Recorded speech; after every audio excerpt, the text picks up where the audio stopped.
Lesson 13 for December 21 to 27. Leaders in Israel. Read by Dr. Percy Harrold. Tuesday, December 24. Courage and Empowerment. Question. Read Nehemiah chapter 4, verses 7 to 23. In what ways did Nehemiah show courage? What gave him this courage? Nehemiah chapter 4, beginning at verse 7. Now it happened when Sanballat, Tobiah, the Arabs, the Ammonites, and the Ashdodites heard that the walls of Jerusalem were being restored and the gaps were beginning to be closed, that they became very angry. And all of them conspired together to come and attack Jerusalem and create confusion. Nevertheless, we made our prayer to our God, and because of them we set a watch against them day and night. Then Judah said, The strength of the labourers is failing, and there is so much rubbish that we are not able to build the wall.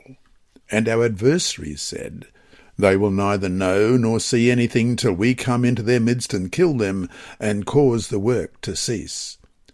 So it was, when the Jews who dwelt near them came, that they told us 10 times, From whatever place you turn, they will be upon us. Therefore I positioned men behind the lower parts of the wall at the openings, and I set the people according to their families, with their swords, their spears, and their bows. And I looked, and arose, and said to the nobles, to the leaders, and to the rest of the people, Do not be afraid of them. Remember the Lord, great and awesome, and fight for your brethren, your sons, your daughters, your wives, and your houses. And it happened, when our enemies heard that it was known to us, and that God had brought their plot to nothing, that all of us returned to the wall, every one to his work. So it was, that from that time on, that half of my servants worked at construction, while the other half held the spears, the shields, the bows, and wore armour, and the leaders were behind all the house of Judah. Those who built on the wall and those who carried burdens loaded themselves so that with one hand they worked at construction, and with the other held a weapon. Every one of the builders had his sword girded at his side as he built, and the one who sounded the trumpet was beside me. Then I said to the nobles, the rulers, and the rest of the people, The work is great and extensive, and we are separated far from one another on the wall. Wherever you hear the sound of the trumpet, rally to us there. Our God will fight for us. So we laboured in the work, and half of the men held the spears from daybreak until the stars appeared. At the same time I also said to the people, Let each man and his servant stay at night in Jerusalem, that they may be our guard by night and a working party by day. So neither I, my brethren, my servants, nor the men of the guard who followed me took off our clothes, except that every one took them off for washing. Nehemiah stood up against his enemies, who tried to intimidate the Jews. Nehemiah responded by taking the initiative to get the people ready to fight. Nehemiah did not just say, All right, God, you do it all. Instead, he had the people do their part.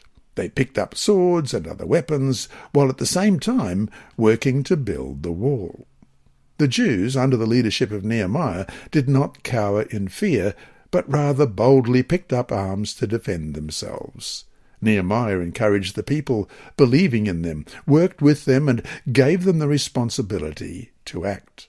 He empowered them to do the work as he delegated and assigned responsibilities. However, Nehemiah didn't just tell the people what to do and then go hide in his room. He stood alongside them and did the hard work that needed to be done. There are times in the Bible when God told people to stand still and watch him fight. And then there are many other instances where God said, Prepare to act, and I will give you victory.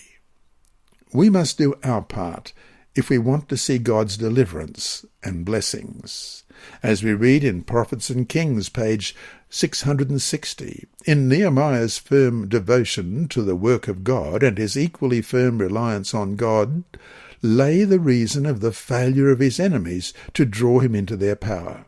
The soul that is indolent falls an easy prey to temptation. But in the life that has a noble aim, an absorbing purpose, evil finds little foothold.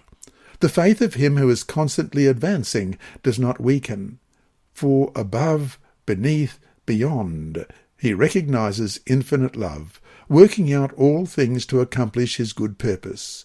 God's true servants work with a determination that will not fail, because the throne of God is their constant dependence." End of quote. In the end, Nehemiah drew his courage from his understanding of the reality and power of God. And yet, as we have seen, his knowledge of God caused him to act in accordance with his faith. So to finish today, though the context is different, how does what we've seen in Nehemiah reflect the text in James 2, verse 18? But someone will say, "You have faith, and I have works. Show me your faith without your works, and I will show you my faith by my works." This week's lesson has been read by Dr. Percy Harrold from Queensland, Australia. It is brought to you by Hope Channel, the Sabbath School Department, and through the services of Christian Services for the Blind. A video of this podcast also occurs on YouTube. Remember, God is always faithful.